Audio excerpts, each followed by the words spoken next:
Are you curious about GPT-Zero and ZeroGPT? Let's dive into this comparison and see which one might be better for you. Both GPT-Zero and ZeroGPT are tools designed to help with text analysis. They aim to determine if a piece of text was written by a human or generated by an AI. This can be helpful in various fields like education and content creation. First, let's talk about GPT-Zero. It focuses on identifying AI generated text by analyzing patterns and styles. It's user friendly and allows quick checks.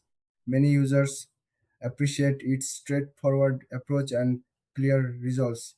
It's a solid choice for teachers and content creators who want to verify text authenticity. Now, let's look at ZeroGPT. This tool also aims to detect AI generated content but offers additional features.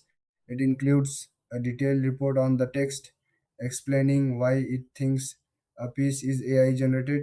This can be useful for those who want deeper insights. Users often find it helpful for understanding the nuances of the text they are analyzing. When comparing the two, GPT-Zero is simpler and faster, while ZeroGPT provides more detailed feedback. If you need quick checks, GPT-Zero might be your best bet. But if you want in-depth analysis, ZeroGPT could be the way to go.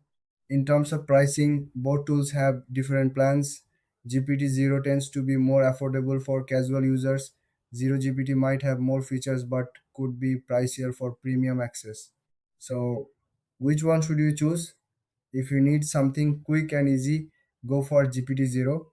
If you want detailed insights and can spend a bit more, try ZeroGPT. Thanks for watching. If you found this comparison helpful, don't forget to like and subscribe for more content.